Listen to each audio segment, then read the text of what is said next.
바울은 지금껏 어떤 일이 주어지는지 용기 있게 그리고 성실하게 또 그리고 최선을 다해서 헌신하는 사명자들을 통해서 주님의 일들을 이루어 오셨습니다. 그리고 그것이 바로 기독교의 역사죠.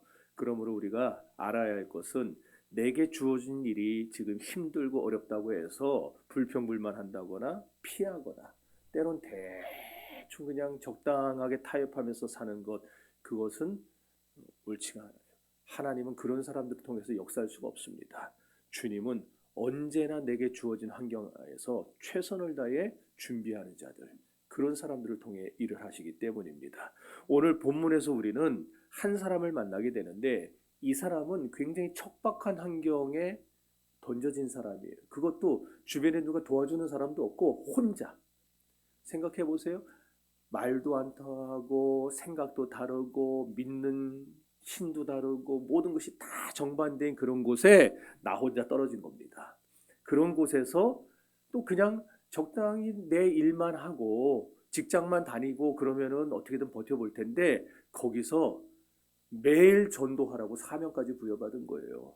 그런 사람 얼마나 그 부담이 크겠습니까? 그 사람의 이름은 바로 디도입니다. 바울에게는 믿음의 아들이 둘이 있었어요. 하나는 디모데고 또 하나는 디도입니다. 1장 4절 우리 한번 읽어봅시다. 디도서 1장 4절입니다.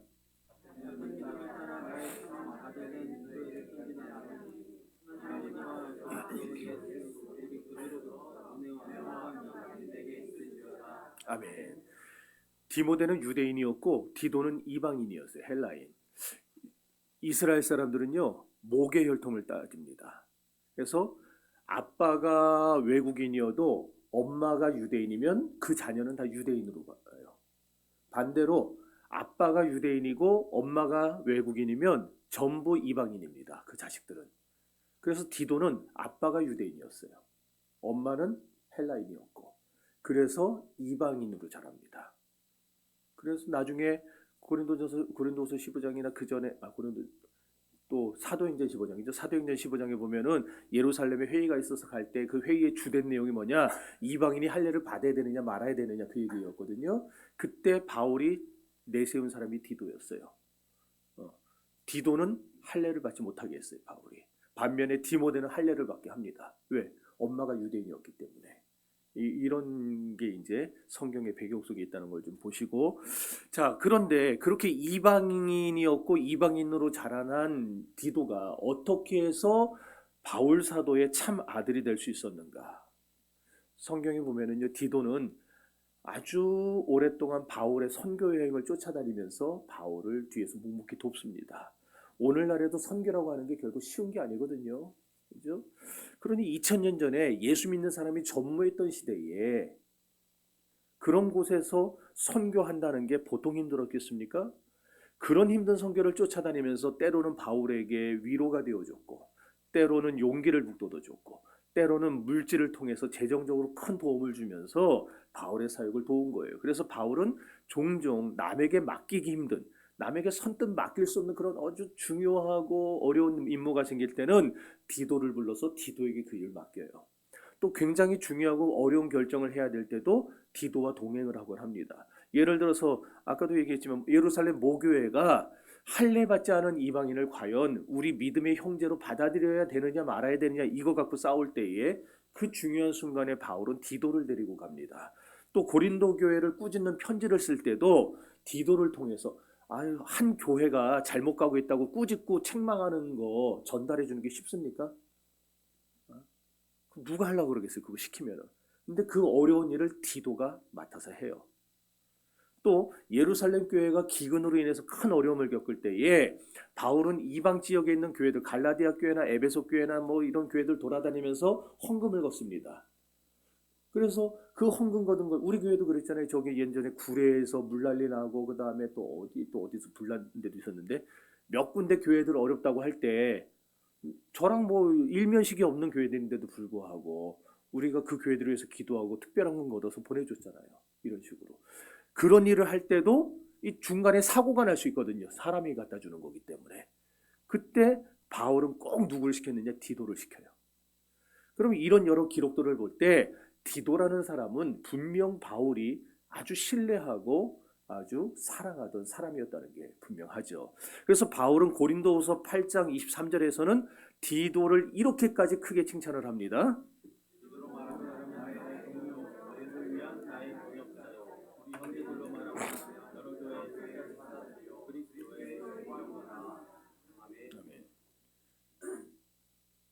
이방인 디도를 가리켜서 그리스도의 영광이라고까지 지금 얘기를 하고 있어요. 그리스도의 영광. 이건 최고의 찬사죠, 지금. 그런데 이토록 자랑스럽고 사랑스러운 디도를 말이죠. 바울이 어디로 보내냐면 그레데라는 섬으로 보내요. 또 그리고 거기에 홀로 남겨놓고 떠나옵니다.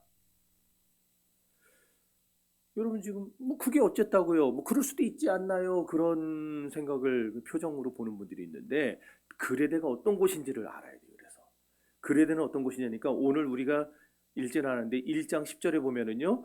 복종치 않는 자들이 아주 많은 곳이었어요. 그러니까 기질 자체가 이 반골 기질들 뭐 시키면 들어먹지를 않아요. 그레데라는 사람들 그 특징이 왜냐하면은 그레데가 옛날서부터 유배지로 사용되는 곳이에요. 유배지. 여기 호주 국적 가진 분 없죠? 호주 사람들하고 영국 사람들하고 뿌리는 같아요. 영국인들이에요. 그런데 민족적 기질이 틀리죠. 호주 사람들은 이 얘기 많이 하는 거. 나중에 인터넷에서 찾아보세요. 왜냐면 그 사람들이 예전에 영국에서 범죄 저지르고 유배 온 사람들이 거기서 호주에 살다가 호주라는 나라를 이룬 거기 때문에 확 틀려요. 신사의 나라하고 호주하고. 그레데도요.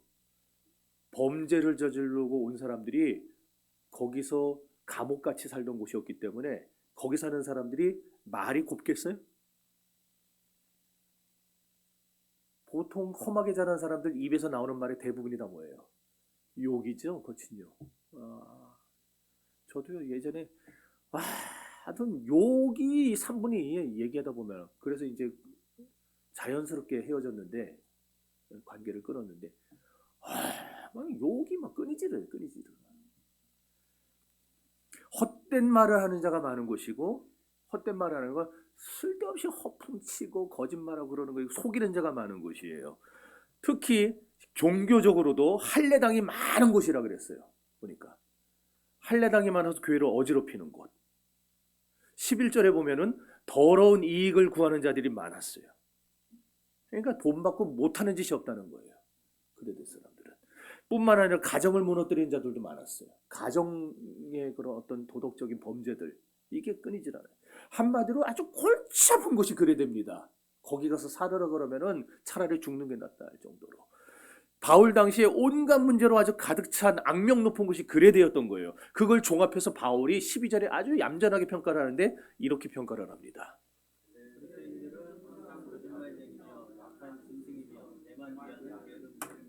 네. 아멘. 여기 거짓말쟁이라는 저 단어가 헬라어의 크레티조라는 말이에요. 크레티조. 크레티조에서 크레테가 나왔어요. 그레데가 나온 거예요. 크레티조에서. 그럼 크레티조의 뜻이 뭐냐? 그레데인처럼 말하다예요. 그레데인처럼 말한다 해서 그레데라 부른 거예요. 그럼 그레데인처럼 말한다는 게 뭐냐? 거기서 나온 헬라어 단어들이 대표적인 게 거짓말하고 속이고 사기치고 이게 그레데의 뜻이에요. 자, 그러니까 그레데라는 이름 자체가 거짓말쟁이를 타고 남들 사기치는 사람들의 대명사가 되어버린 겁니다. 이름만 들어도 그레데에서 살기가 좋겠어요? 별로 힘들겠어요? 힘든 곳이죠. 여러분들은 그런 나라 가서 살라 그러면 살겠어요? 못 살죠. 그래서 고대 그리스의 역사가 폴리비우스라고 하는 사람이 있어요. 이 사람 사진을 찾다 3000년도 저전에 살던 사람이니까 사진이 있을 리가 없잖아요.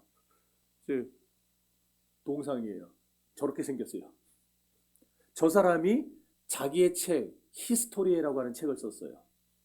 저 책에서 뭐라고 했냐면은 탐욕과 허세가 그레데 토양에 본래부터 뿌리내리고 있었으므로 그들은 어떤 식으로 수입을 얻든지 전혀 상관하지 않는 유일한 민족이다. 이게 무슨 말이겠어요? 자기들 배만 채울 수 있다면 수단 방법 가리지 않고 온갖 나쁜 일도 서슴지 않고 하는 사람들이다 그 얘기예요.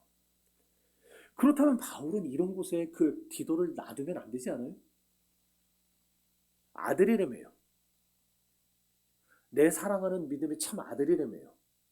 그러면은 저런 곳에 놔두면 안 되잖아요. 도리어 아들이라고 여기면은 저런 곳에 있더라도 끄집어내야 되는 거 아니에요? 아빠라면? 그런데 바울은 정반대로 하고 있어요. 그 문제 많고 고통스러운 그레데에 디도를 홀로 남겨둬요. 그런데도 디도를 보세요. 왜 하필 이런 곳에 나를 놔뒀냐고. 왜 괜찮은 것도 많은데 이렇게 골치 아픈 곳에 나만 홀로 뒀냐고 불평하거나 거역하지를 않아요. 오늘 이렇게 악하고 더러운 것들이 가득한 그레데에 디도를 남겨둔 바울의 심정을 통해서 그레데 같은 이 세상에 우리를 남겨두신 하나님의 의도를 깨달을 수 있게 되기를 바랍니다. 그렇다면 우리를 이 그레데에 남겨두신 이유, 우리를 이 그레데 같은 세상에 남겨두신 이유가 뭔가? 남은 일을 정리하기 위함이랍니다. 1장 5절입니다.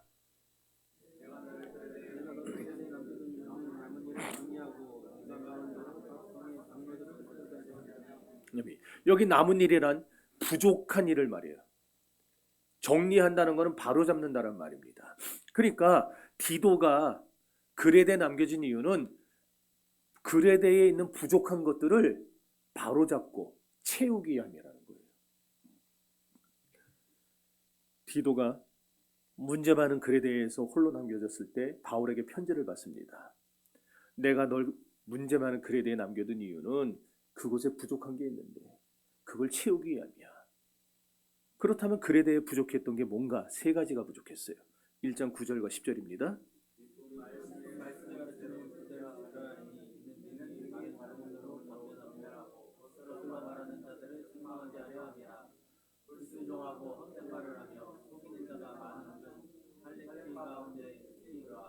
아멘. 그레데 교회는요, 뭐가 부족했냐? 첫째는 진리의 가르침이 부족했어요. 반면에 거짓 교사들과 할례당의 잘못된 가르침은 가득한 곳이었습니다. 이게 그레데의 문제였어요. 근데 바울은 14절에 가보면은 그런 사람들을 가리켜서 뭐라 불렀느냐면은 진리를 배반하는 자들이라 불러요. 그렇습니다. 거짓 그리스도인들과 거짓 교사들 그리고 할례당은 오직 예수 그리스도를 믿음으로 말미암아 구원을 받는다는 이 복음의 명확한 진리를 배반하는 자들이에요. 그레데 교회의 두 번째 부족함은 교회를 든든히 세워가야 될 꼭 교회에 없어서는 안 될 필요한 기둥. 누구냐? 장로들. 교회 지도자들이 부족했어요. 그래서 그 교회의 장로들을 세우기 위해서 디도를 거기다 남겨뒀다라는 거예요. 그래서 6절에서는 어떤 사람을 장로로 세워야 되는지, 아무나 장로로 세우는 게 아니라 장로로 세움받아야 될 사람이 이런 사람이다라는 게 나와요. 그리고 7절부터 9절까지는 이제 장로만이 아니라 교회 지도자는 목사가 있어야 될 거 아니에요. 그럼 목사는 너는 꼭 이런 사람을 발굴해서 이런 사람을 목사로 만들어 놓고 나와라. 그걸 아주 자세하게 이제 설명을 해주고 있는 겁니다. 그 다음에 그레데 교회 세 번째 부족함은 그레데 교인들의 이 실천적 믿음의 실천이 굉장히 부족했어요. 아니 약한 정도가 아니라 부족한 정도가 아니라 아예 실천이 없었다고 할 정도로 그레데 교회는요 말은 잘하는데 믿음의 실천이 없는 교회였어요. 16절을 한번 읽어보겠습니다.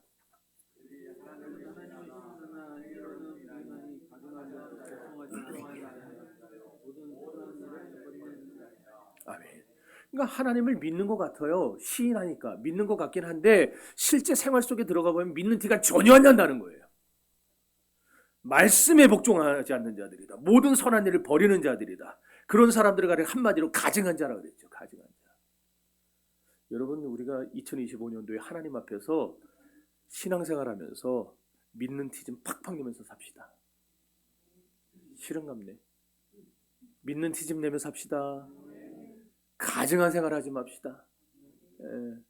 디도는 바로 그런 부족한 일들을 바로잡으라고 그레데에 홀로 남겨졌다라는 거예요. 오늘 이 시대, 이 나라가 그렇다면 그레데 같다는 생각이 안 드시나요? 정치, 경제, 사회, 문화, 예술, 종교까지 심지어 종교까지 지금 우리 사회는 중심을 잃어버린 채 흔들리고 있어요. 정치에서만 극우와 극자가 나타나는 게 아니고 이제 교회 안에서까지 극우와 극자가 나타나요. 분단일의 가장 극심한 지역 감정에 시달리고 있는 때입니다. 그리고 보수와 진보가 천천지 왼수예요 지금. 그래서 못 잡아먹어. 서로 물어뜯으려고 안달이에요. 아, 진보는 대한민국 국민 아니고 보수는 대한민국 국민 아니에요? 그냥 못 잡아먹어서. 이런 때 북한의 김정은 떼지는 죄송해요. 내가 뚱뚱하신 분 비하한 건 아닌데 김정은이한테 하는 얘기고. 호시탐탐 지금 도발의 기회를 노리고 있죠. 쪼잔하니까 무슨 봉지에다가 풍선에다가 오물 넣어갖고 그걸 띄우고 생긴 대로 놀아야죠. 심지어 지금 우리나라가 전 세계 자살률 1위예요. 금요일날 얘기했지. 전 세계 자살률 1위. 지금 우리나라가 문제가 한두 개가 아닙니다. 이렇게 문제 많은 이 땅에 살면서 우리는 매일 여러분들은 저는 그래도 저거에 허구한 교회만 있으니까 그러나 여러분들이 직장에 가고 이제 내일 되면 직장 가고 사업장 가야 될 텐데 아니면 직장 사업장 다 은퇴했어도 공공근로 하는 분들도 있죠. 어떻게든 나가서 일주일 동안 사람들하고 만날 텐데 여러분들은 그 어려운 고통들을 매일매일 직간접적으로 지금 만나고 살아가는 분들 아니에요? 우리나라에 그렇게 문제가 많아요. 그럼 사회만 문제가 많냐? 아니죠. 교회도 많아요. 그래서 지금 교회의 젊은 세대가 사라지고 있어요. 젊은 세대가 젊은이들이 교회를 떠나고 있습니다. 2007년 샘물교회 그 아프가니스탄 피랍 사태 기억나시죠? 벌써 꽤 됐네요. 18년 된 건가요? 와. 아프가니스탄 그 피랍 사태로 김선일 씨가 거기서 참수당했을 때 그날 이후로 종교 종자연이라고 그러죠. 종교 자유연대. 저 불교에서 운영하는 겁니다. 비밀리에. 거기서 인터넷을 장악해서 댓글 부대가 그때 처음 나왔어요. 국정원 댓글 부대도 걔네들 보고 배운 거예요. 댓글 부대를 풀어가지고 불교에서 기독교를 비하하고 욕하는 인터넷 글들을 확산하기 시작했어요. 그때 첫 번째 나온 단어가 뭐였냐면 개독교예요. 개독교란 말이 그때 처음 나왔어요. 기독교가 아니고 개독교로 부르기 시작했어요. 국민들이. 왜 가지 말라는 곳에 가냐? 하지 말라는 거 왜 하냐? 선교를 왜 꼭 하냐? 쥐들만 믿으면 되지. 개들 같은 놈들. 이런 소리가 아주 자유롭게 나왔어요. 자연스럽게. 그 뒤에서 모든 걸 조정한 게 불교였어요.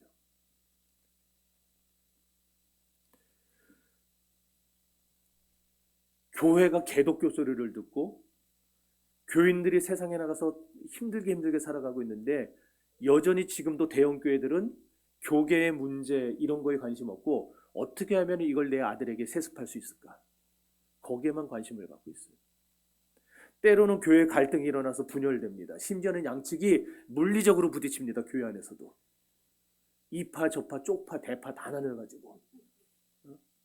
교회는요 아볼로파 바울파 그리스도파 그딴 건 다 필요 없어요. 교회는 오직 한 파만 있으면 됩니다. 예수파만 있으면 되는 거예요. 여러분들 정치적인 견해는 서로 다를지 몰라도 교회 안에서는 그런 거 얘기할 필요 없어요. 교회 안에서는 우리는 오직 예수파입니다. 근데 지금 교회가 서로 갈라져서 싸우고 본당 점거한파, 교육관파 서로 막 문 잠그고 교회에서 강목 들고 있다니까요. 들어오기만 해봐 아주 꼴통을 깨버린다 이러면서 거기에 무슨 그리스도이고 거기에 무슨 하나님의 영광이 있고 거기에 무슨 천국이 있고 이런 얘기 하지 말래. 자꾸 하면은 누군가가 저더러 안 좋은 교회 모습 자꾸 본다고 하지 말. 알아야 될 거 아니에요.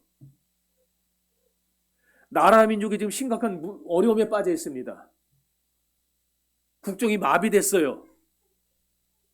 이런 때에 교회만이라도 하나님 앞에 바로 서서 미안하다 깨워서 하나님 앞에 바로 서서 나라 민족을 눈물로 기도해도 부족할 판에 그런가 하면 우리 교인들 가운데는요 가정과 일터에서 정말 어려운 문제를 만난 분들도 많죠. 사업의 실패를 겪고 아니면 가장의 실직 문제.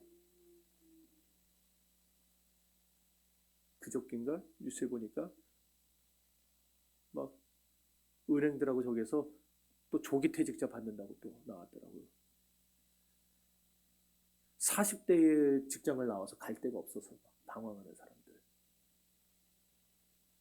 파고다공원 탑골공원 앞에 가면은 옛날에는 어르신들 말씀인데 지금은요 40, 50대도 있어요. 집에서 실직당했다는 걸 말을 못하고 매일 출근하는 것처럼 가방 챙겨가지고 나가서 거기에서 앉아있다가 그러고 오는 거예요. 무료 급식소 가서 밥 한 끼 먹고. 자녀의 엇나감으로 고통받는 사람들 있습니다. 진로 문제로, 직장 문제로, 아니 또 직장에 들어가서도 인간관계로 인해서 어려움 당하다가 결국 오해한나처럼 그렇게 그냥 목숨을 끊어버리는 그런 일들이 있어요. 가족 간의 불화나 가족의 질병으로 인해서 고통받는 분도 있습니다. 그렇다면 지금 여러분이 살고 있는 대한민국이 바로 그레데가 아닙니까?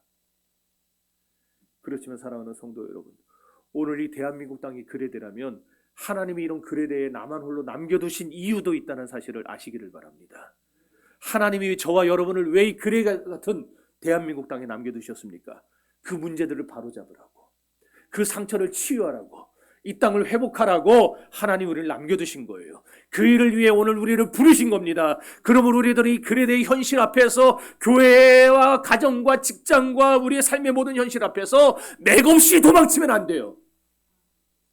왜 내게만 이런 일이 계속 벌어지냐고, 왜 다른 사람 다 편하게 사는 것 같은데 나한테만 자꾸 이런 어려운 일이 생기냐고 불평하지도 말아야 됩니다. 하나님이 나를 이 그레데에 남겨두신 이유가 있음을 알고 내게 주어진 사명을 우리의 생명으로 감당해내야 됩니다.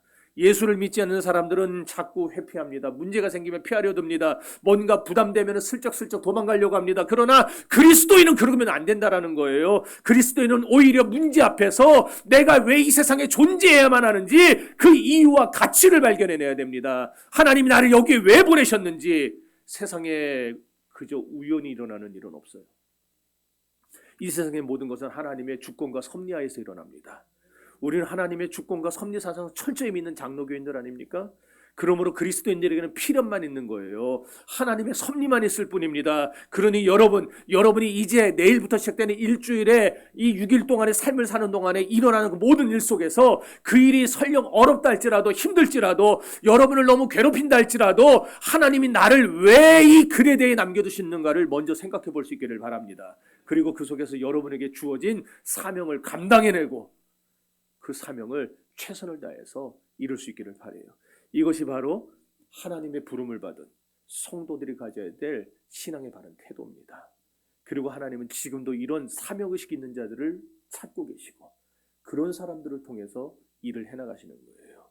일제강점기 때 7년 동안 5차례 옥살이를 했습니다.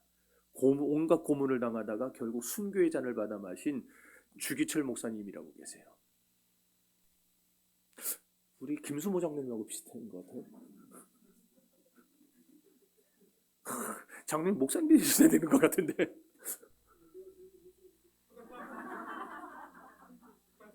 지금 좀 못생겼다고 하신 거예요? 아니 어떻게 순교자한테 못생겼다는 그런 말을.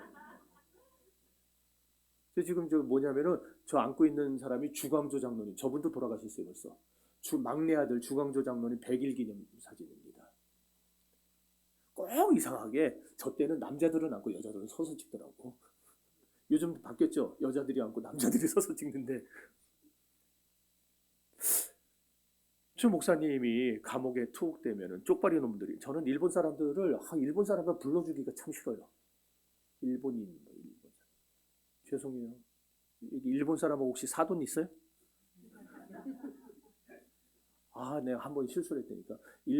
사위가 일본 사람인데 내가 그것도 모르고 쪽발이 놈이 새끼들 이래 가지고 확인하고 해야지. 그런데 하루가 멀다고 목사님 매질합니다. 그리고 매질이 심심하면 목사님을 거꾸로 매달아요. 그러고서 흔들어요. 그리고 채찍으로 내리칩니다. 계속. 그래서 뭐라고 놀렸는지 아세요? 조센징 놈이 언제 비행기를 타보겠냐고, 비행기 타는 맛이 어떠냐고 흔들면서. 그리고 거기다가 고춧가루 분물 그걸 코에다가 아마 집어넣고, 손톱 발톱을 대나무로 바늘 만든 거 아시죠? 그걸로 손톱 발톱을 다 쑤셔가지고 손톱을 다 뜯어내고 발톱 뜯어내고 온갖 만행을 저질렀어요. 근데 이것만 해도 여러분들 지금 벌써 이러잖아요. 우리 장로님 지금 비위가 약해가지고 지금. 근데 주목사님이 자기가 제일 견디기 어려웠던 두 가지 형벌이 있었대요. 고문이. 뭐냐? 하나는 잠 안 재우는 거. 몇 날 며칠 잠을 안 재운대요. 정신이 해롱해롱하잖아요.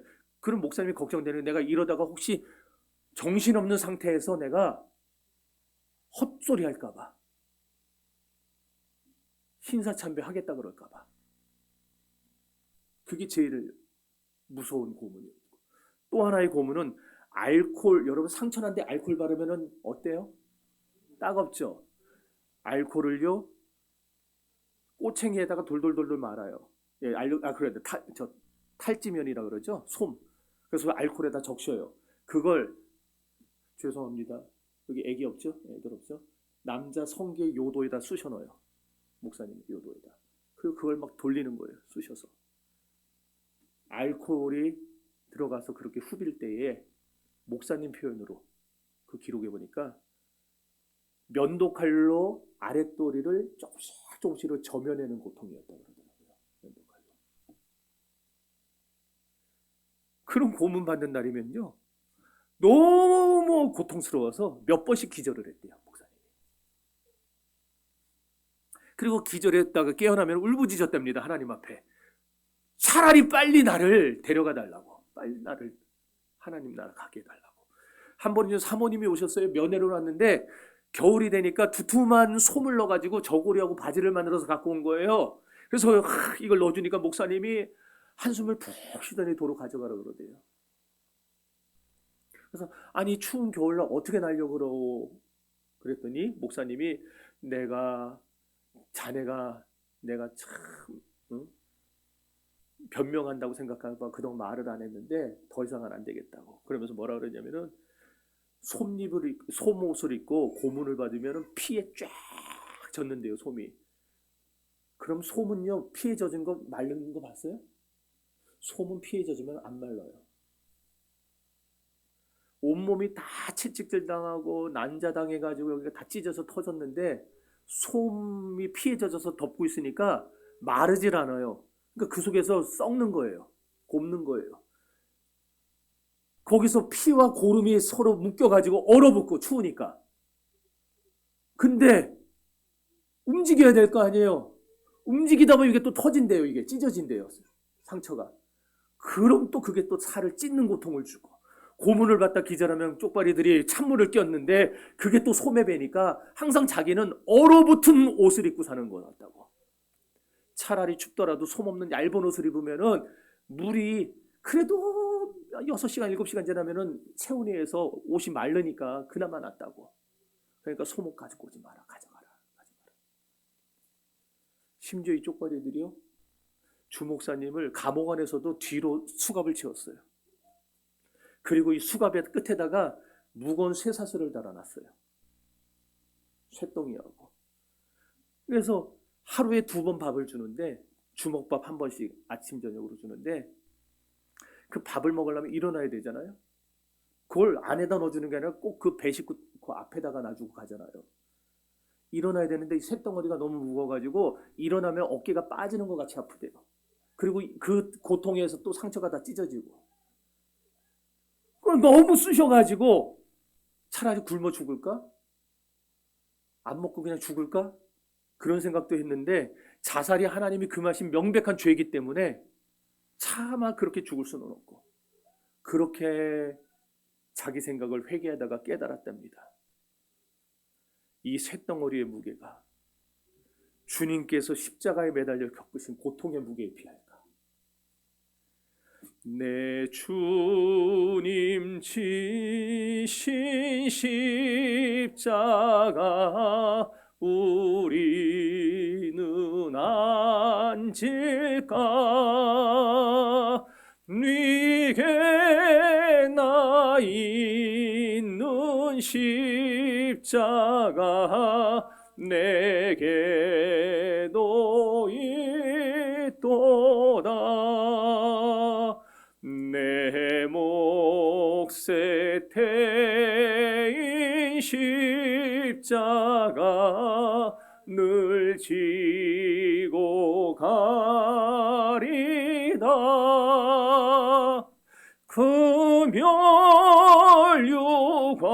멸류관을 쓰려고 저 천국 가겠네. 그러면서 그렇게 말했대요. 이 밥은 일제가 주는 밥이 아니라 주님께서 주시는 밥이다. 이 밥을 먹는 것이 성찬이다. 이 시간은 일제가 내게 주는 고난의 시간이 아니라 주님이 나와 함께 하시는 시간이다. 나를 기념하라 하시며 떡과 포도주를 나눠주신 주님의 뜻은 주님께서 겪으신 모든 것을 잊지 말고 간직하라는 뜻이다. 예수님이 겪으신 수치를 기억하기 위해서 나는 이 밥을 먹는다. 예수 그분의 참혹한 처형과 십자가 위에서의 죽음을 내 영혼과 내 몸에 새겨넣기 위해 나는 이 쇠사슬을 끌고라도 밥을 향하여 나아가겠다. 오 주님, 나 같은 것에게 이러한 일을 허락하시다니 감사합니다. 나 같은 것이 감히 주님의 그 치욕에 참여하게 해주시니 무한 감사합니다. 이렇게 고백하면서 주 목사님은 쇠사슬과 쇳덩어리에 짓눌려 뼈가 으스러지는 것 같은 상황 속에서 기어가지고 밥 한 덩이를 입에 물고 눈물과 함께 그것을 씹으셨습니다. 십자가의 죽음을 당할 수밖에 없었던 예수님의 생애를 더듬어 자신에게도 순교의 길을 갈 수 있는 특권을 주신 하나님의 사랑에 감격하면서 말입니다. 그렇게 고문을 당하시다가 한 번은 일제가 목사님을 회유하려고 3일간 특별 가석방을 해줬어요. 그때 사모님이 한달음에 달려와서 목사님께 이렇게 물으셨답니다. 목사님 승리하셨소. 내 걱정, 애들 걱정이랑 말고 다시 가서 신앙을 지키시고 순교하시오. 고문당하고 만신창이라서 나온 남편에게 내 걱정 말고 자식 걱정들 말고 당신 목사 아니요. 가서 죽으시오. 목사님은 조선교회의 미랄이 되어야 합니다. 목사님이 맡은 일은 그뿐입니다. 목사님이 일제 앞에 두 손 드는 것은 산정교회 패배고 조선교회 항복입니다. 아니, 우리 조선 그리스도인 전부의 항복입니다. 이제는 누가 뭐라 해도 목사님은 일왕과 영적인 전투를 시작하신 거요. 사탄과의 싸움이 시작된 것이란 말이요. 그러니 당당하게 나가 싸우시오. 목사님이 순교하셔야 조선교회가 무너지지 않습니다. 목사님이 순교하셔야 조선교회가 꿋꿋하게 설 수 있소이다. 목사님은 결코 살아서 이 붉은 벽돌을 나오면 안 됩니다. 아내가 남편에게 한 소리. 그 말을 듣고 목사님이 이렇게 대답하셨대요. 염려하지 마시오. 주님의 십자가가 나를 이끌어가고 있으니 나는 반드시 승리할 것이오. 내 결코 살아서 이 빨간 벽돌을 나오지 않겠소. 훗날 사모님이 목사님 이제 순교하시고 나서 그때를 회상하면서 자녀들에게 그렇게 말씀하셨대요. 그때 한 말은 내 말이 아니었다. 누군가 내 입을 강제로 열어서 내뱉게 한 말이었다. 아마도 성령님께서 그 순간 사모님에게 역사하셔서 목사님에게 그렇게 말씀하신 거겠죠. 그렇게 이제 마지막 투옥에서 5차 투옥에서 목사님이 끝내 견디지 못하고 순교의 잔을 받아 마십니다. 그래서 이제 일제가 장례를 치르라고 시신을 가져가라 그랬어요. 교인들이 장로님들이 가가지고 시신을 받아왔는데 얼마나 온몸이 성한 곳이 없게 다 찢겨지고 상처나고 찢어져 있었어요. 망가져 있었어요. 그 비참한 시신을 부여잡고 성도들이 웁니다. 막 통곡을 하니까 그때 사모님이 그들에게 이런 말을 합니다. 여러분, 지금은 울 때가 아닙니다. 이제부터 기도해야만 하는 때가 온 것입니다. 주 목사님은 나약하고 힘이 모자라서 그리고 무식해서 죽은 것이 아니외다. 당연하게 말해야 하는 순간 차마 벙어리가 될 수 없어서, 당연히 가야만 할 길을 도망치거나 피해가고 싶지 않아서, 그리고 당연히 죽어야만 할 시간에 살아남아 있을 수가 없어서 순교를 택하신 것뿐이외다. 그리스도와 함께 십자가를 지는 사람만이 그리스도와 더불어 영광을 누릴 수 있습니다. 목사님의 승리를 우리도 당당히 누리려면 이제부터 우리는 정작 기도해야 합니다. 소리내 울지 마십시오. 지금은 울 때가 아닙니다. 이제 우리에게는 조선교회 앞날을 위하여 기도해야 할 일만 남았습니다. 그 목사님의 그 사모님 아니에요? 사랑하는 성도 여러분, 주기철 목사님과 오정모 사모님은 너무나 고통스러운 글에 대해 홀로 남겨졌던 분들이었어요. 하지만 그분들은 하나님께서 자기들을 그레데에 남겨두신 이유가 있다는 것을 확실하게 알고 있었습니다. 그것은 무너져가는 조선교회를 끝까지 지키기 위함이었습니다. 그러기에 그분들은 그곳 그레데에서 힘들다고, 무섭다고, 괴롭다고 도망치지 않았습니다. 그 길을 따라감으로써 끝내 승리하셨어요. 자신들을 그곳 그레데에 홀로 남겨두신 하나님의 목적을 이루어드린 겁니다.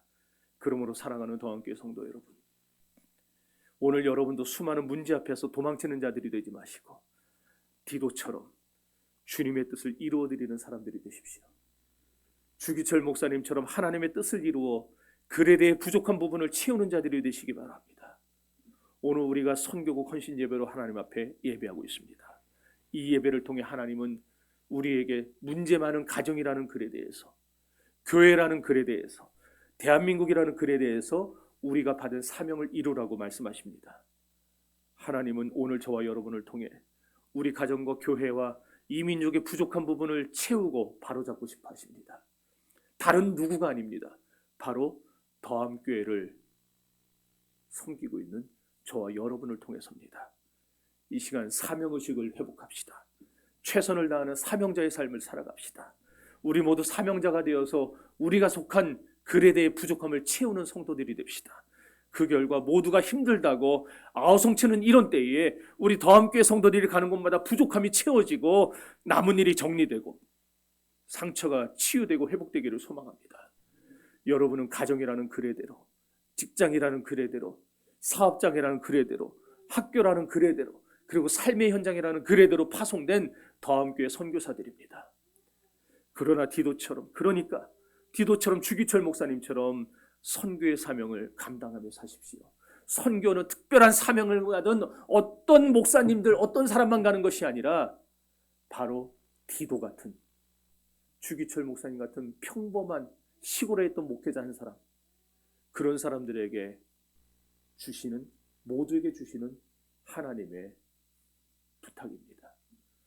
오늘 저와 여러분이 우리에게 맡겨진 이 복음 전파의 사명을 감당하며 나갈 때 2000년 전 바울이 디도에게 했던 그 말이 이 시간 남겨진 글에 대해서 사명을 감당하기로 다짐하는 저와 여러분에게도 동일하게 들려질 줄 믿습니다.